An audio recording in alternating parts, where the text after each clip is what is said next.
Since the early days of video games, the industry has grown by leveraging technological advancements to create new experiences for game players. I'm thrilled to introduce Project Morpheus, a virtual reality system for PlayStation 4.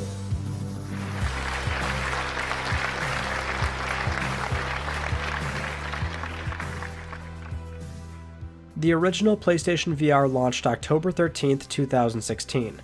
We've had Sony's first real commitment to video game VR for over 5 years now, and we already know there's continued commitment with the upcoming PlayStation VR 2 on PlayStation 5.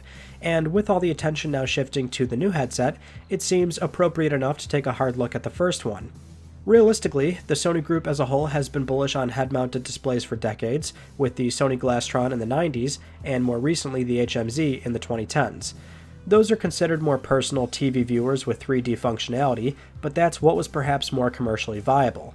Behind the scenes, R&D was full steam ahead on virtual reality, and with PlayStation VR, development dates back to 2010, shortly after the release of PlayStation Move.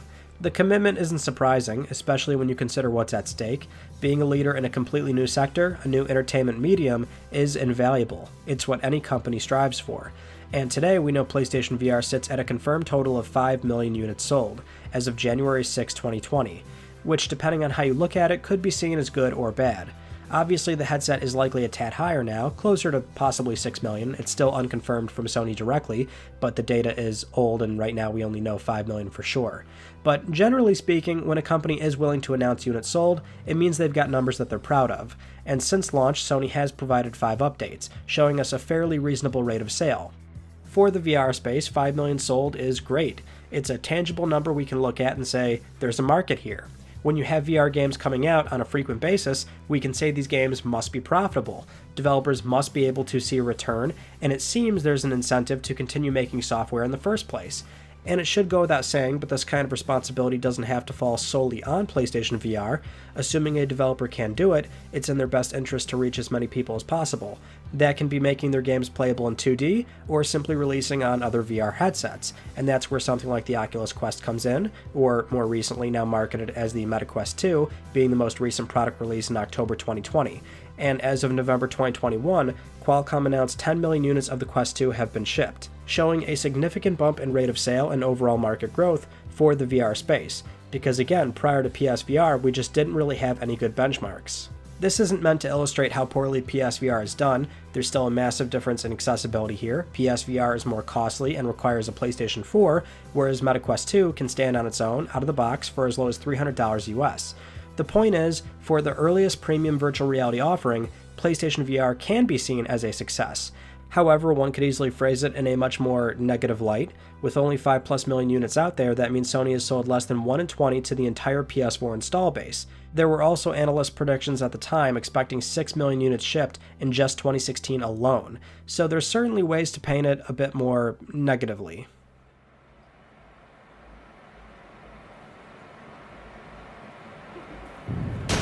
Jesus. Oh.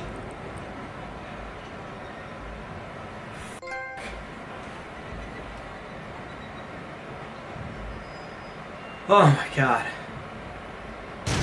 I'm not meant for this.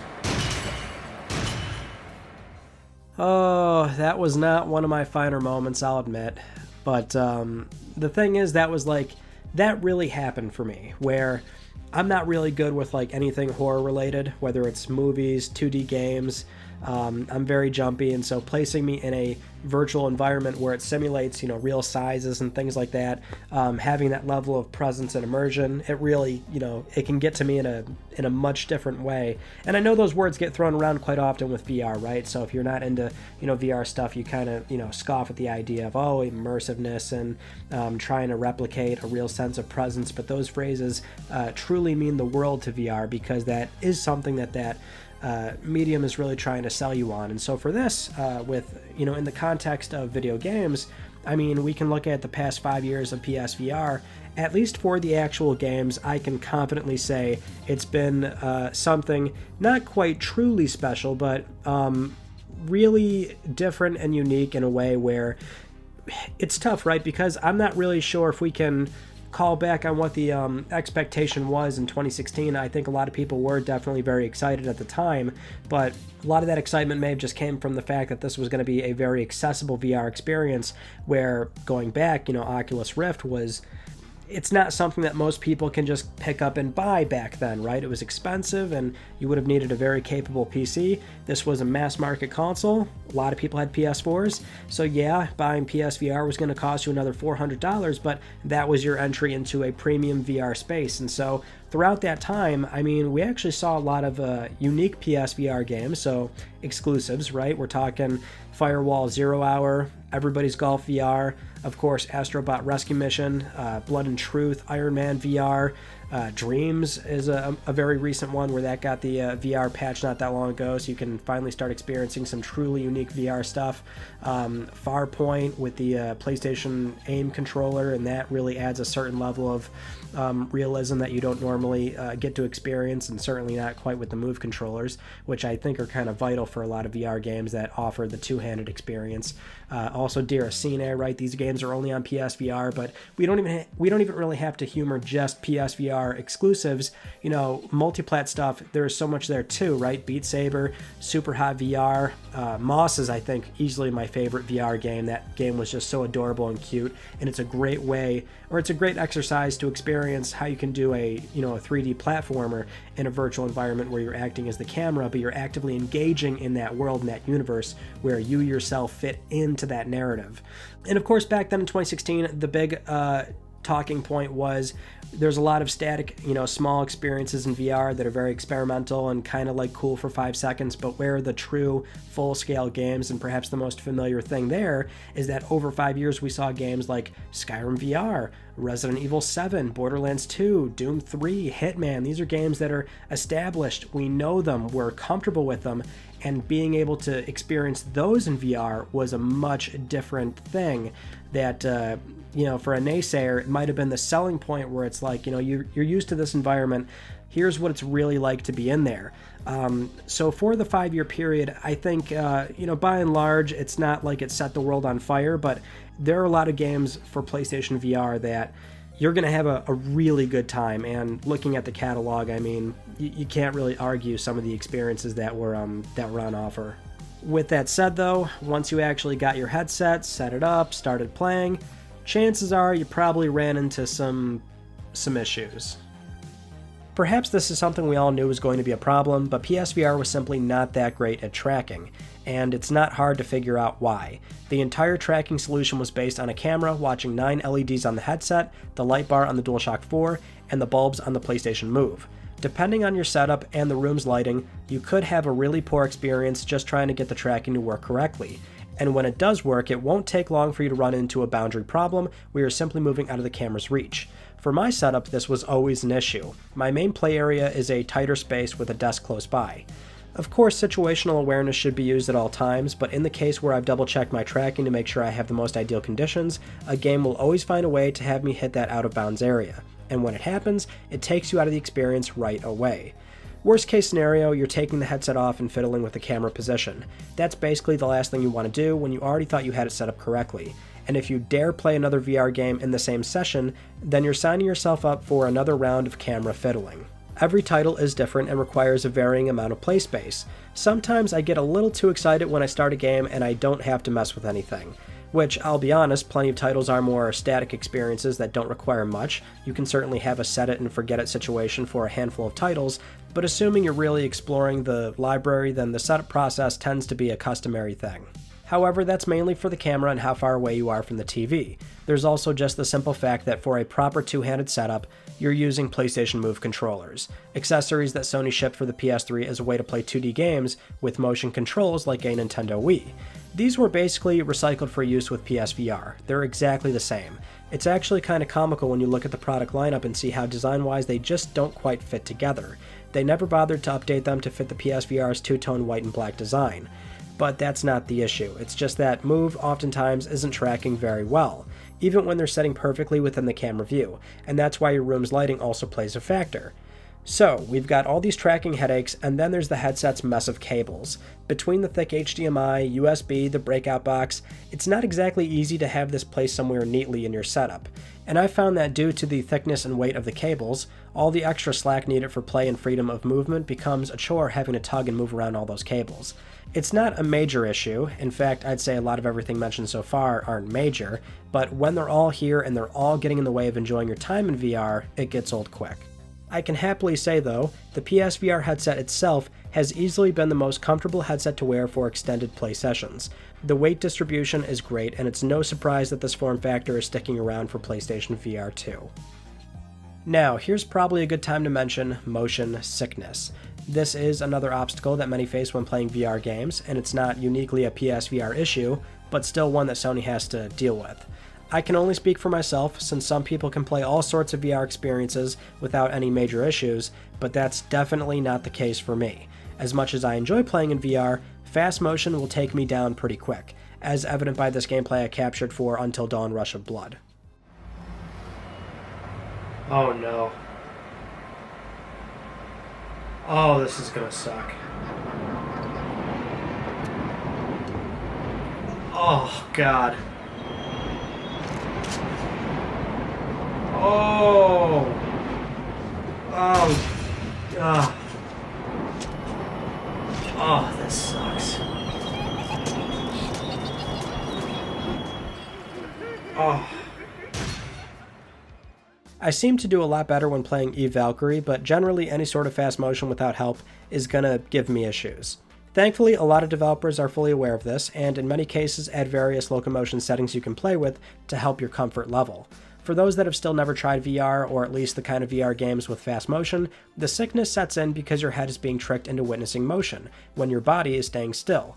So some tricks developers do here is things like snap cameras, so you can just snap from left to right without seeing any motion. Or teleportation, skipping motion altogether, which is my preferred way to play something like Skyrim. But these are just some of the things that you can expect in VR titles to help you out. And the unfortunate part here is that your options are going to vary from game to game. Because this falls on developer implementation, settings you like on one game aren't always going to be found in another. And that's always been a huge bummer whenever I start a new game and discover the comfort options are limited.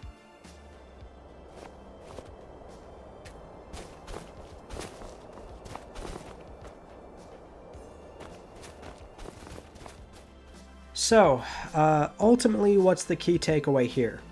I did not play my PSVR as much as I thought I would. So, going back to 2016, right before the headset came out, and being excited, there was a lot of enthusiasm there, but over a 5+ year period, didn't play it as much as I thought I would.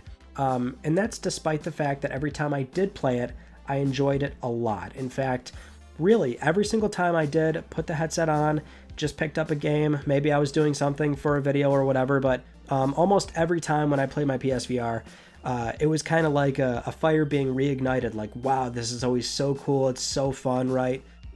So I don't play VR stuff too much, and for PSVR, the big problem really was those little barriers of entry, right? So it's not quite the accessibility problem of, say, more premium VR headsets for its time, like, say, again, the Oculus Rift, right? A high price, need a really powerful PC. It wasn't that. You can get this thing in your living room, no problem, but it's all the little stuff where it gets in the way of starting PSVR.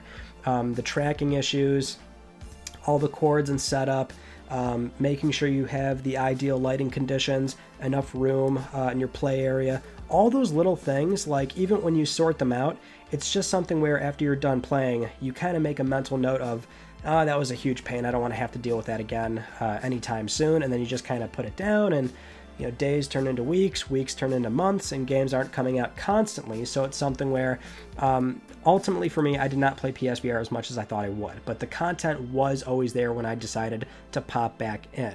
And that's what's really exciting about PlayStation VR 2, because every little tracking issue we brought up here, or all the cords now going down to one cord, right? A lot of what we've said is actually rectified with PlayStation VR 2. Which that alone is a massive quality of life jump. but there's also the simple fact that PSVR 2, in terms of specs, is going to be a massive jump as well. In fact, it may also help with motion sickness with the haptics now in the headset, which that one little thing might be able to simulate more realism and trick your head and your body into thinking that, hey, I'm actually moving, right? So that may very well also help with the motion sickness. But PSVR 2, for the most part, is getting rid of all of these problems with the current headset, and I think that is what's probably really exciting. So not to say that PlayStation VR, the first iteration of this headset, was bad, but there were a lot of barriers there, certainly getting in the way for me of constantly firing it up. But the other thing that was interesting is Sony's support, because they were coming off the back of PlayStation Vita, where there wasn't really a whole lot of good vibes going on there, because Sony kind of left that handheld a little bit too soon.